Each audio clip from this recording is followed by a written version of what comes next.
guys. So, going to plant a little bit more sweet corn today. This morning, won't take long, another 24 rows. I've got 24 rows already planted and already coming up. So, planting sweet corn, and we have a wagon up on the highway.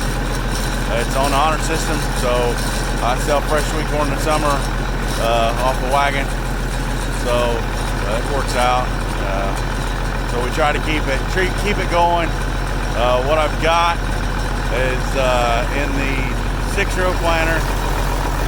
Let's see if we can get over here.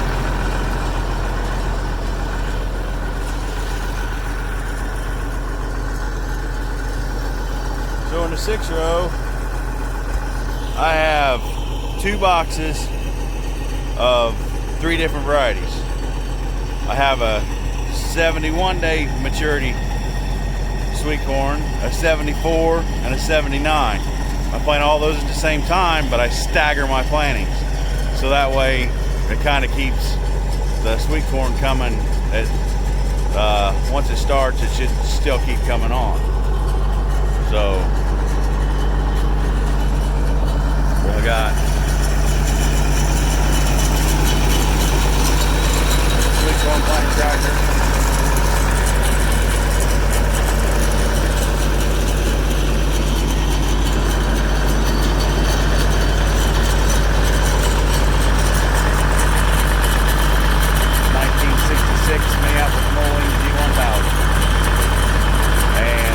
This was our main planting tractor back in the day. Dad pulled a 12-row, then transport with this tractor. So, second owner, the tractor's never left the county, and it'll never leave this morning. So we'll get a little more, put a few more rows of sweet corn in.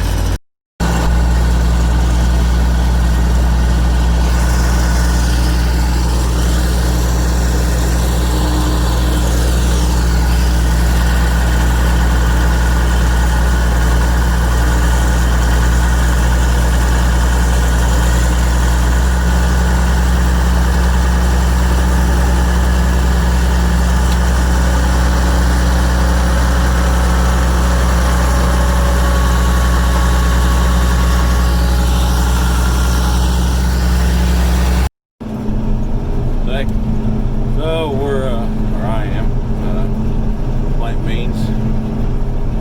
We had, didn't turn the wheel for probably 2 weeks, the rain. So I got, as of right now, about 15 acres of corn left, and we're closing in on 300 acres of beans. We had more rain at home and the home farms in that area today, but east and the county east of us, where we got some ground, didn't get the rain, so I moved over here and started planting beans here in the evening. It was getting on towards evening. Right now it's about 2 o'clock in the morning. I don't think I'm going to get this done because the tractor's going to be out of fuel before I'm out of field. So just a little update there. Got some more stuff going. So that's about all I got for this little session in the video. No-tilling the beans. These are they're a plenish. It's a special oil. Get a premium on them for the oil content for cooking. I think it's something to do with the trans fat or whatever in it. I know there's some of the companies are using it and on that route, so it's something we're doing. Give us a little premium, plus it's a better product.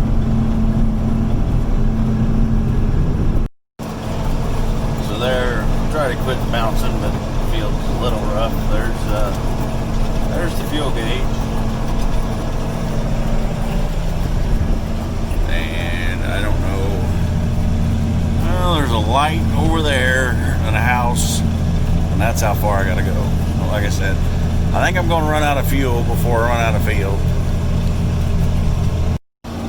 So in this field, talk about the no-till. This is not, as you can tell, not been worked in any way, shape, or form. You see the corn stalk standing from last year's corn crop. The weeds are prevalent, and I'm planting soybeans right into it. We will come in behind the air seeder and spray it with our burn down pre-emerge program, and then that should hold things back until we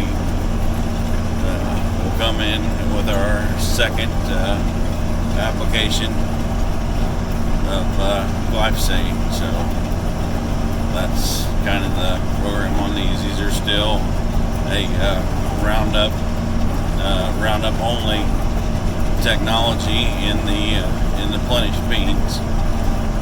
Some of the other beans have different chemistries and traits available now, but the plenish beans are still a Roundup only trait.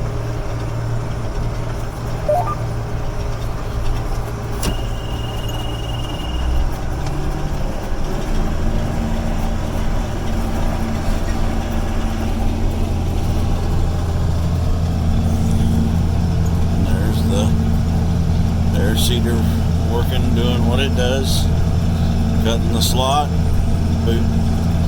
Seed boot makes the trench for the beans, and closes the closing when it's closing. You can see all the bugs. Well, got it done. Had enough fuel, got enough beans, so right now I'm going to put the tarp over the tank. Maybe chance of rain overnight or this morning before we get back over here. So I'm gonna go ahead and throw a tarp over that.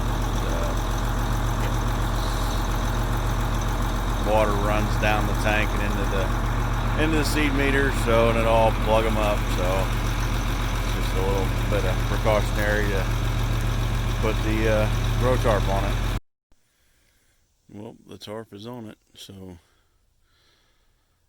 covered the tank, so I'm ready to head home. There's my truck. Okay, we just I ran the air seeder out and cleaned it out of the plenish beans that we were planting the other evening. And like I said, those are a specialty bean because of the oil in those beans. Now I had to clean the air seeder completely out because we're switching to a different specialty bean. What we're gonna plant now is they're non-GMO food grade beans for shipment to the Asian market. It's the same beans in the earlier videos that we were hauling out of the bins and dumping so they could ship them across. So when we get going, I'll explain a little about those beans and maybe some of the differences between the terms, non-GMO and GMO and organic, and try to give you guys some clarification on some of that. Okay, this is the non-GMO soybean seed that we are planting. It's got a treatment on it, kind of a mixture of fungicide, insecticide, glow rate to fight any fungus in the ground, and insect pressure that would be feeding on the seed till it gets up and going. Okay, we got the air seeder loaded, and we're planting our non-GMO beans. So the non-GMO just basically means they're not genetically modified. So they're not herbicide tolerant. They don't have any traits in them, like some of the other beans, which would be, classified, I guess, as GMO seed. So they're not organic. We'll spray them with a grass herbicide and a broadleaf herbicide because they don't have the trait to be sprayed with one single herbicide. So there's some misconception on I'm not going to get into the whole thing, but misconception on herbicide use and pesticides and the GMO whole deal. So most of your GMO or genetically modified, you can spray with one single chemical because it has been engineered and a gene has been put in to be resistant to a herbicide or a myriad of herbicides to combat resistant weeds or pests that are resistant to certain chemicals or whatever it is. These are a food grade. They are shipped to, I think I discussed it in the video when we unloaded them. They are shipped to the Asian market, Taiwan, and Japan, and a couple other countries over there for food grade. The plenish beans that we planted before, with the plenish oil, the different oil content, different kind of oil, those are a GMO. Those are genetically modified because they are Roundup resistant. Our, what I'm going to say, our commercial soybeans, they are what we grow this year. They are what's called they're a GT27 or a Freedom bean. That's just the labeling on them.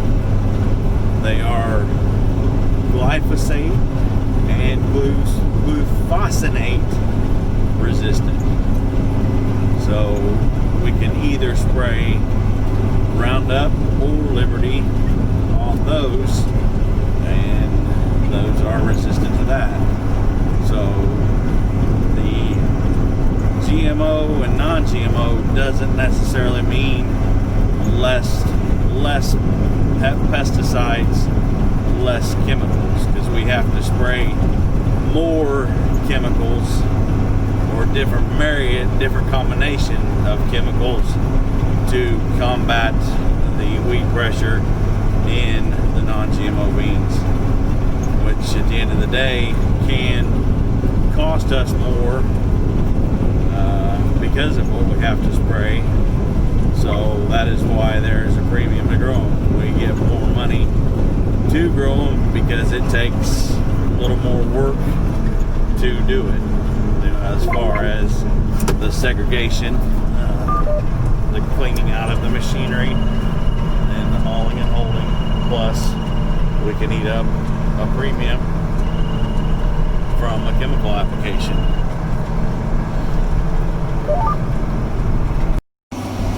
So I'll get a better video of this tomorrow in the daylight, but I'm glad I have auto steer and mapping in the tractor.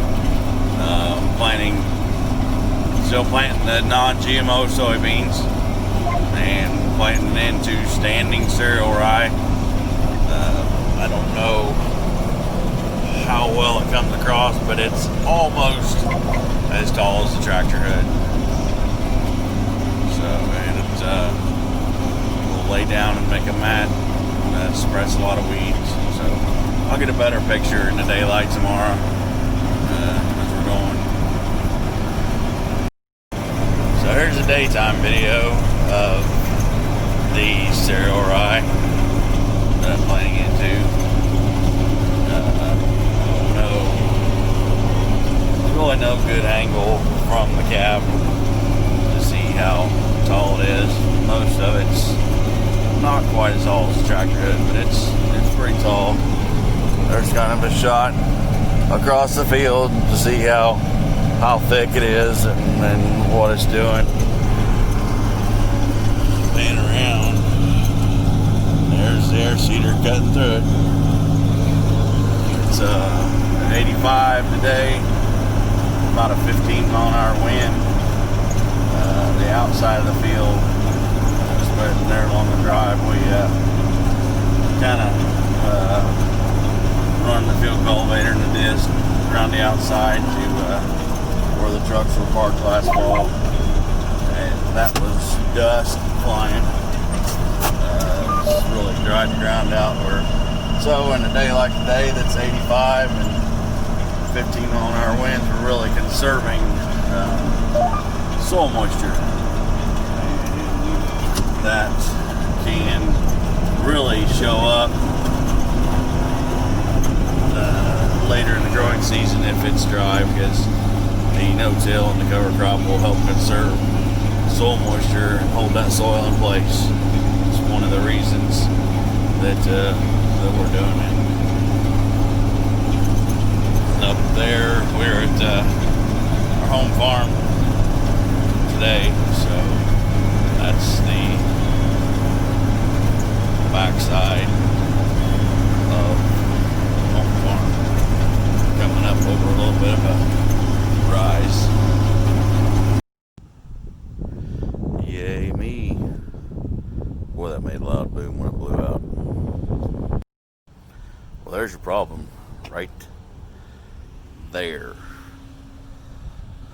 Not so much here, but more here and possibly here. That's why you carry a spare.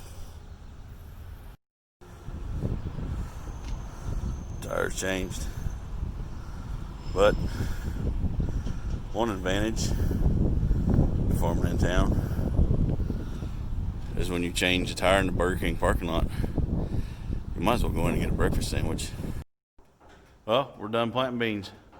We'll have some double crop beans after the wheat comes off, but all in all, the beans are done. We don't have any that we've seen beans to replant. I'm going to go now and replant some corn. Got some patching in to do, some places that got some rain, low areas that just didn't come up. Seed probably rotted, drowned it out spots. So, and there's a couple wet spots that I couldn't plant the first time, so I'm gonna go do that so I can get the corn planter unhooked, hook up our nitrogen applicator, and get to side dressing the corn. So thanks for watching. If you haven't subscribed, go ahead and do that if it's your first time watching. And if you like the video, give us a thumbs up, and don't forget to comment. And if you got any questions or anything, go ahead and shoot me a comment or a question, and I'll try to get it answered. Thanks.